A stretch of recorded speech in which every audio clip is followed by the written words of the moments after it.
မင်္ဂလာပါ CSO Academy မှာတင်နန်းတက်ရောက်ခွင့်ရရှိတဲ့အတွက်ဂုဏ်ယူပါတယ်။ယခုဆိုရင်ကြိုက်နှစ်သက်ရာတင်နန်းတွေတက်ရောက်ဖို့စာရင်းပေးသွင်းလို့ရပါပြီ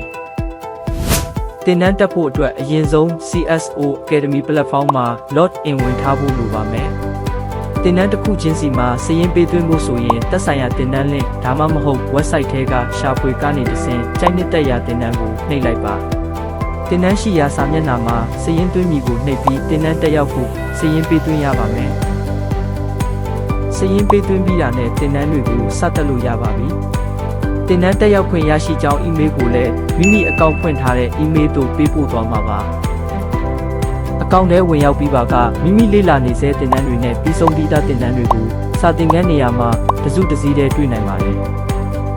အကယ်၍မိမိအနေနဲ့နောက်ထပ်တင်နန်းတွေကိုလေ့လာလိုပါကရှာဖွေကတဆင့်ဒါမှမဟုတ် CSO Academy Social Media နဲ့ website ပေါ်ရှိတင်နန်းလေးများကတဆင့်စာရင်းသွင်းပြီးဆက်လက်လေ့လာနိုင်ပါတယ်။သင်ခန်းစာတွေကိုလေ့လာပြီးသွားပြီဆိုရင်တော့ CSO Academy ကပေးအပ်တဲ့တင်နန်းအောင်လက်မှတ်ကိုထုတ်ယူနိုင်ပါပြီ။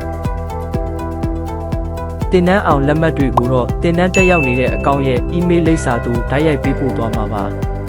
တင်နန်းပြီးမြောက်ကြောင်းလက်မှတ်ကိုသက်ဆိုင်ရာတင်နန်းရှိစာမျက်နှာကတဆင့်သို့မဟုတ်အထွေထွေထဲရှိတင်နန်းအောင်လက်မှတ်မှတဆင့် email ဖြင့်ရယူမည်ကိုနှိပ်ပြီးထုတ်ယူနိုင်ပါတယ်။ CSO Academy ရဲ့တင်နန်းတွေကစာတွေ့လက်တွေ့အပြင်လုပ်ငန်းခွင်မှာလက်တွေ့အသုံးချနိုင်တဲ့အထိ